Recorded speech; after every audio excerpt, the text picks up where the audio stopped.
You've been lied to. Not once, not occasionally, but systematically for your entire life. The lies came softly, wrapped in love songs, fairy tales, and teary-eyed movies. They told you that women are angels in human form, gentle, nurturing, selfless beings who would stand by you through fire and ruin simply because they love you. But the truth, the real truth, was never meant for the average man. It was hidden, buried in the private writings of a man who spent his life peeling back the masks of the human soul, Carl Jung. What Jung discovered wasn't hatred. It wasn't bitterness. It was survival. A brutal, unflinching look into the mechanics of female psychology, what drives it, what hides beneath it, and why so many men find themselves broken, confused, and discarded without ever understanding what went wrong. You see, women aren't evil, but they are instinctual. And instincts don't lie. They adapt. They evolve. They dominate, quietly, subtly, and without mercy for the naive. This video isn't a rant. It's not a warning. It's a weapon. One that will hand you the clarity you've been denied for decades. By the end of this, you won't just see through the illusion. You'll understand it, anticipate it, and finally reclaim control in a world that's been rigged against your understanding. So if you've ever asked, why did she change? What did I do wrong? Or, why do I keep ending up hurt? You're not alone, and you're not weak. You've simply never been told the truth. But today that changes. Watch till the end. What you're about to learn doesn't just protect you, it makes you untouchable. From childhood, you were conditioned to believe in an ideal that never truly existed. You were taught that women are inherently good, that their love is soft, self-sacrificing, and unconditional. You heard it in lullabies, saw it in fairy tales, and absorbed it from every cultural script handed down to you. The perfect woman was a healer, a giver, a nurturer. She was someone who would love you not for your power but despite your flaws. Someone who would stay no matter how deep the storm. But Carl Jung saw something very different beneath the surface. He studied the masks we all wear, and found that the feminine persona was the most deceptive of them all. Not by intention. Not by conscious design. But by nature's demand. You see, nature didn't build women to be endlessly kind. It built them to survive.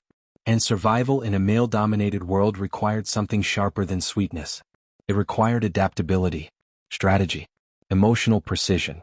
Jung wrote, "The feminine persona is a masterpiece of deception. Not because women are liars but because nature demands it." In other words, deception isn't a choice, it's a biological function. Just as a predator must camouflage itself to hunt, a woman's persona is shaped not to express truth, but to extract value. You've seen this. You felt it. The woman who once looked at you like you were her entire world, only to go cold the moment your value dipped. The affection that dried up when your confidence cracked. The way her admiration vanished, not gradually, but with surgical precision, as if a switch had been flipped. And in a way it had. Because what you were experiencing wasn't cruelty, it was calculation, instinct, evolution. And yet, most men never see it coming. Why? Because they project.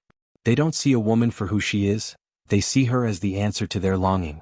They fall for the act, the performance, the perfect mirror reflecting their fantasies back at them.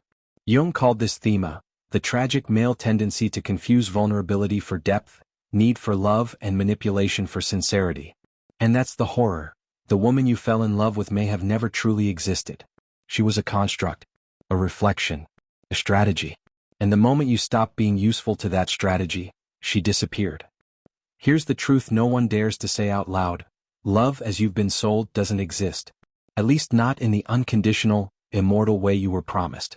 What exists, what has always existed, is a biological contract. A silent agreement written in instinct, not ink. One that determines whether a woman stays or leaves. Whether she adores you, or abandons you. Carl Jung saw it clearly. While men evolved to build, conquer, and impose order, women evolved to detect strength, extract value, and ensure survival, not just for themselves but for their offspring. To do that, they developed a highly refined subconscious radar. A way to measure a man's utility, his resilience, his ability to protect and provide, not in words but in essence. You've lived this contract even if you couldn't name it. The moment you were winning, when you had ambition, resources, confidence, her love felt infinite. She clung to you, adored you, needed you. But the moment you failed, when you lost your job, fell into depression, or simply became uncertain, she changed. Her warmth cooled. Her admiration soured. Her body turned away, not with rage but with apathy. This wasn't malice. It was instinct. Jung called it the maternal bargain. a woman's unconscious agreement to love in exchange for perceived value. If you provide safety, security, and strength, she feels drawn to you. But the moment that illusion fractures, the contract collapses. The love fades, not slowly but sharply, because it was never emotional to begin with. It was transactional. And the cruelest part? She doesn't even realize it. Just as you don't choose to be aroused by youth, symmetry, and fertility, she doesn't consciously decide to lose attraction when you show weakness. It's automated, hardwired, evolutionary. And until you understand that, you'll keep breaking your heart trying to win back a love that was never truly about you. It was about what you represented. So ask yourself, have you ever truly been loved for who you are? Or only for what you could provide? And more importantly, what happens when you stop providing it? Because the answer to that question is the key to everything that follows. You've been taught that women value love above all else. That they crave connection, loyalty, emotional depth. But Jung exposed something far more primal. Survival always comes first. For thousands of years, a woman's safety depended on her ability to read men, to adapt, to align with strength. Sentiment couldn't protect her. Strategy could. That strategy became instinct. Today she might say she values vulnerability or emotional openness, but the moment you show weakness, something in her shifts. Respect fades. Attraction dies. And it's not her fault. Jung made it clear, this isn't conscious manipulation. It's biology in motion. Her instincts are ancient. She's not reacting to your words. She's reacting to what your energy, your posture, your emotional state says about your ability to lead, to protect, to endure. So when she pulls away after you open up, when her love fades the moment you stumble, don't call it betrayal. Call it nature. Jung didn't describe women as malicious, but he did reveal something that most men aren't ready to hear. A woman's instincts make her a predator, even if she doesn't know it. Not the kind that stalks with malice, but the kind that evaluates, extracts, and exits with surgical precision. She doesn't need to plan it, it's automatic. She's drawn to potential, not presence. And when that potential fades, so does her loyalty. This is what modern culture calls toxic. But Jung saw it as necessary. It's hypergamy in motion, the drive to secure the best mate, to test for strength, and to abandon anything less. You've seen this play out. The sudden distance. The confusion. The infamous, I just don't feel the same anymore. It wasn't a choice. It was instinct, her nature doing what it was built to do. The greatest illusion is not what a woman shows you, it's what she shows herself. Jung understood this better than anyone. He saw that the most dangerous women aren't the ones who plot or scheme. They're the ones who believe their own performance. When she says, I just want honesty, but punishes you for speaking the truth, that's not strategy. That's shadow. When she insists, I'm not angry, while her actions scream otherwise, it's not manipulation in the conscious sense. It's instinct playing itself out through denial. This is what Jung called the shadow war, the silent battle raging inside every human being, but particularly intense in women. Because society rewards the mask they wear, the gentle nurturer, the devoted lover, the empathetic soul. Yet underneath that mask, something older, darker, and more instinctual fights to be seen. Not evil, not monstrous, but real and powerful. And that power terrifies her. Because the moment she becomes aware of it, she's no longer just surviving, she's responsible. So she avoids the mirror. She avoids the truth. She buries it under emotion, under blame, under endless cycles of projection. And the tragedy? She often doesn't know she's doing it. She believes she's the victim, even when she's the architect of the chaos. That's why you can never win an argument with a woman ruled by her shadow. You're not fighting logic. You're fighting instinct. You're confronting a script she doesn't even know she's reading. And in that moment, when you stop trying to convince her and start seeing her, you gain something rare. Clarity. You thought being the stable one would make her feel safe. You thought showing up, being consistent, providing emotional support would earn loyalty. Instead, it made you the target of chaos you never invited.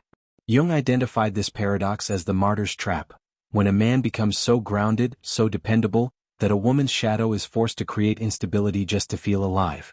It isn't sabotage in the traditional sense. It's unconscious. It's a need, deep and unspoken, to test the very ground she walks on. Because if it doesn't shake, how can she be sure it's real? You've lived this. The more responsibility you took on, the more irresponsibility she unleashed. The more emotional support you gave, the more crises she created. The harder you tried to fix things, the more distant she became. It felt backwards, because it was backwards by rational standards. But this isn't rational, it's primal. Her shadow isn't drawn to calm. It's drawn to contrast, to fire, to friction. And so if you're steady, she must become the storm. It's not that she wants to hurt you. It's that she needs to test if you can survive her darkness. And the cruelest irony? The sweeter she appears, the deeper that shadow runs. Jung's notes were filled with examples: wives who never raised their voices but always raised their husbands' doubts. Women who never argued, but subtly eroded confidence through silence, withdrawal, or well-timed helplessness. This is not a flaw in modern relationships. It's a pattern as old as civilization.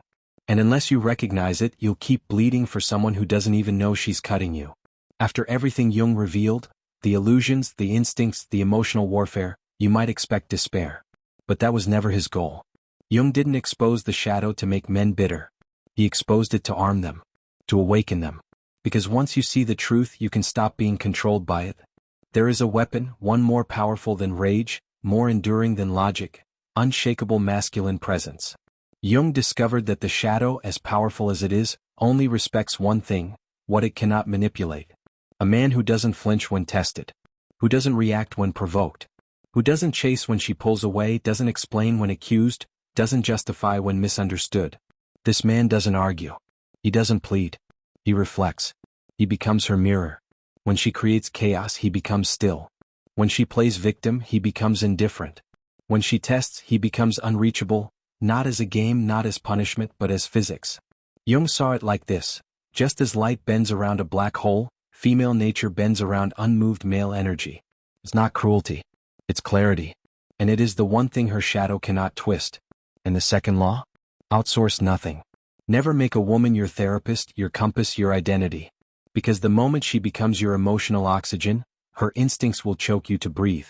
A woman can love you, but she cannot carry your soul. That is your job, and no one else's. This is what modern men have forgotten. They negotiate desire. They plead for attention. They surrender leadership. And then wonder why the respect dies. But there is a third law. The one most men fear, and the only one that makes them free. Weaponize your own shadow. Not by suppressing your darkness, but by wielding it. Your anger, your lust, your fear, these are not weaknesses. They are fuel. Discipline your rage. Channel your desire. Burn your loneliness into self-sufficiency. Because a man who has befriended his darkness is not dangerous to women. He is dangerous to manipulation. And manipulation cannot survive where truth stands still. For the past several minutes, we've shattered every comforting illusion you were taught to believe. About women. About love. About yourself. And what you've seen isn't pretty, it's raw. It's unsettling. But it's real. And now you have a choice. You can reject it. Deny it. Pretend the mask is the woman and go back to chasing shadows. Or you can face what Jung faced, that human nature, especially female nature, is not evil but ancient. Not broken but programmed. You were never weak for being hurt. You were just unaware. You mistook performance for passion. Instinct for intention. Now you know better. But knowing isn't enough. You must become the man who cannot be moved. The man whose purpose is internal, not projected. Whose sense of worth isn't dictated by validation, sex, or sentiment, but by unshakable self-respect. Because here's the final truth Jung left us with. A man who understands female nature doesn't fear it. He doesn't fight it. He simply doesn't bend to it. He leads. He builds. He becomes the center of gravity that everything else orbits. Not through domination. Not through deceit. Through stillness. Through strength. Through the integration of his own shadow. That's the man who can walk away when needed. The man who doesn't chase because he chooses. The world doesn't need more bitter men. It needs more grounded ones. More awake. More unbreakable. And now that you've seen the truth, there's only one question left. Will you live it?